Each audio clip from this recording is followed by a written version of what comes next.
नमस्कार मंडळी, सुरेखा किचन तडका टूवर या नवीन आणि छोट्याशा चॅनलमध्ये तुमचं मनापासून स्वागत आहे. तर साधा आणि सोप्या पद्धतीने दुपारच्या जेवणाचा बेत किंवा मुलांच्या टिफिनसाठी झटपट असा स्वयंपाक कसा बनवायचा ते आज आपण बघणार आहोत. त्यासाठी कमी पसारा किंवा कमी राडा न करता स्वयंपाक कसा तयार करायचा ते आज आपण बघूया. ताटामध्ये अर्धा चमचा मीठ आणि अर्धा चमचा साखर टाकून पाणी घालून थोडंसं ते विरघळवून घेतलेलं आहे. तर हे पाणी आपल्याला पुऱ्यांसाठी वापरायचं आहे. आपल्याला पुऱ्या तयार करायच्या त्याच्या. तर त्यासाठी मी कणिक घेतलेलं आहे गव्हाचं. ते छानपैकी चाळून बिळून त्याला मस्त घट्ट असं पीठ मळून घ्यायचंय आणि पूर्ण स्वयंपाक होईपर्यंत हे पीठ आपल्याला तसंच मुरत ठेवायचे. त्यामुळं पीठ मळताना थोडंसं घट्टसर असं मळायचंय, कारण पूर्ण स्वयंपाक होईपर्यंत पीठ आपलं पातळ होता कामा नये. पीठ मळेपर्यंत मी इथं कुकरमध्ये 3 बटाटे उकडायला ठेवले होते. या बटाट्याचा आपल्याला पिवळा बटाटा किंवा सुकी भाजी बनवायची आहे. तर ते बटाटे मी थंड व्हायला ठेवले आणि त्याच कुकरमध्ये मी 2 वाट्या तुरीची डाळ घेतलेली आहे. ती स्वच्छ 2 ते 3 पाण्याने धुवून अर्धा चमचा हळद, अर्धा चमचा लाल तिखट घातलेला आहे. एक मोठा टोमॅटो असा लालसर असा चिरून त्याच्यामध्ये घातलेला आहे.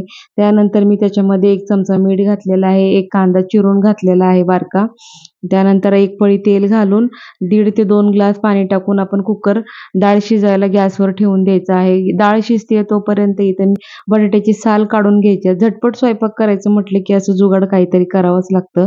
मुलं यायचा टाईम होतात, आपल्याकडे धावपळ होती. हा अगदी अर्धा ते पाऊण तासामध्ये स्वयंपाक होतो आणि आपल्यालाही छान वाटतो हा स्वयंपाक साधा आणि सोपा करायला. जास्त काही याला मेहनत करावी लागत नाही. तर मी बटाट्याची साल काढून घेतली आणि त्याचे असे मोठ्या-मोठ्या फोडी कापून घेतलेल्या आहेत. पुऱ्या करायचे म्हटलं की बटाट्याच्या फोडी थोड्या मोठ्या-मोठ्याच ठेवायच्या, जेणेकरून प्रत्येक पुरीच्या घासामध्ये असा मोठा-मोठा बटाटा आला की छान लागतो खायला. मुलंही खूप आवडीने खातात. तर बटाट्याला तडका देण्यासाठी मी एक पॅन ठेवलेला आहे. त्याच्यामध्ये 2 पळ्या तेल घातलेलं आहे, जिरं घातलेली अर्धा चमचा, मोहरी अर्धा चमचा, हिंग अर्धा चमचा, थोडासा कढीपत्ता घातलेला आहे, 2 चिरलेले कांदे घातलेले आहेत, हिरव्या मिरचीचा ठेचा घातलेला आहे, त्याच्यामध्ये लसूण घालून थोडासा ठेचा वाटलेला होता. तर अशा पद्धतीने ठेचा घालून घ्यायचा. त्यानंतर जे आपण बटाट्याच्या फोडी कापून ठेवल्या होत्या ते त्याच्यामध्ये टाकून घ्यायचे. त्याच बटाट्यावर अर्धा चमचा हळद घालायची, अर्धा चमचा धने पावडर घालायची. त्यानंतर थोडासा गरम मसाला घालायचा. त्यानंतर चवीनुसार मीठ घालायचं आणि छान असं त्याला परतून घ्यायचं. जोपर्यंत बटाट्याला पूर्ण हळद, मीठ लागली जात नाही तोपर्यंत 2 ते 3 मिनिटासाठी आपण चांगलं परतून घ्यायचं.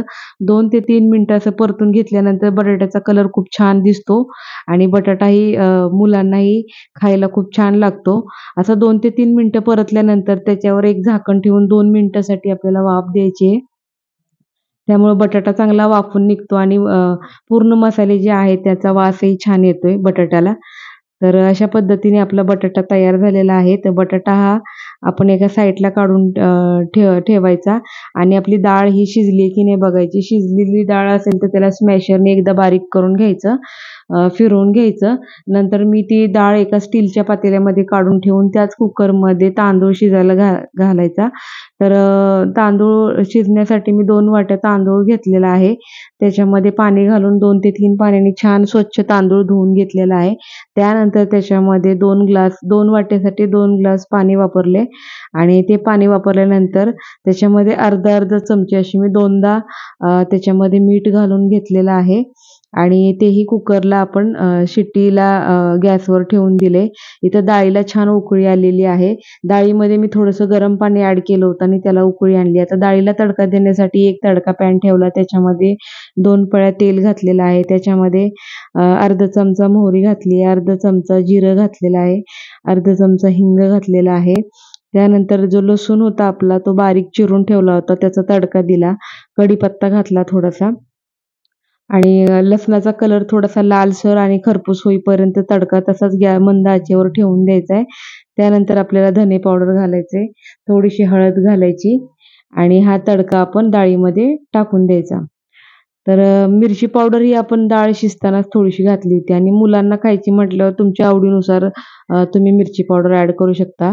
तुमच्या घरामध्ये तिखट जर आवडत असेल तर जेव्हा आपण तडका दिलाय डाळीला तेव्हाच अर्धा चमचा अजून तुम्ही लाल तिखट घातलं तरी चालेल. तर अशा पद्धतीने तडका तयार झालेला आहे. 1 ते 2 उकळी आणून आपली डाळ ही तयार झालेली आहे. त्यानंतर आता आपलं पीठ हे छान मुरलेलं आहे. आपली डाळ शिजलेली आहे, बटाट्याची भाजी झालेली आहे आणि भात आपला तयार होत आहे.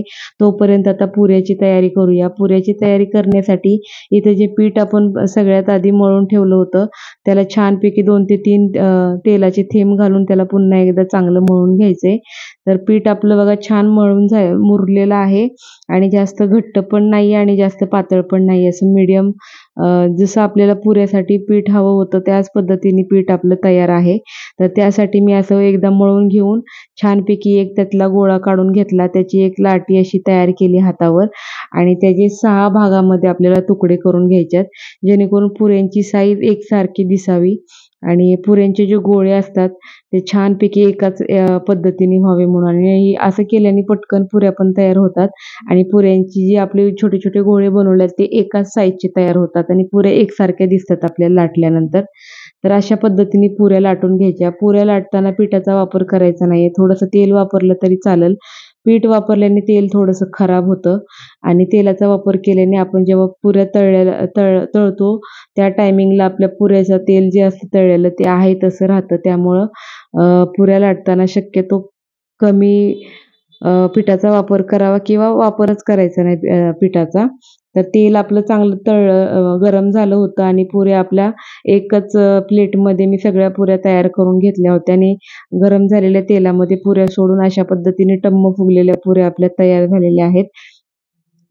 तर अशा खरपूस रंगाच्या होत्या. साखर टाकल्यामुळं पुऱ्याला थोडासा कलरचा जरा ब्राउनी येतो आणि पुऱ्या ह्या कडक राहतात. बराच वेळ 1 ते 1.5 तासासाठी तरी पुऱ्या आपल्या कडक राहतात खाण्यासाठी आणि खूप छान लागतात. पुऱ्या गरम कराव्या लागत नाहीत नंतर.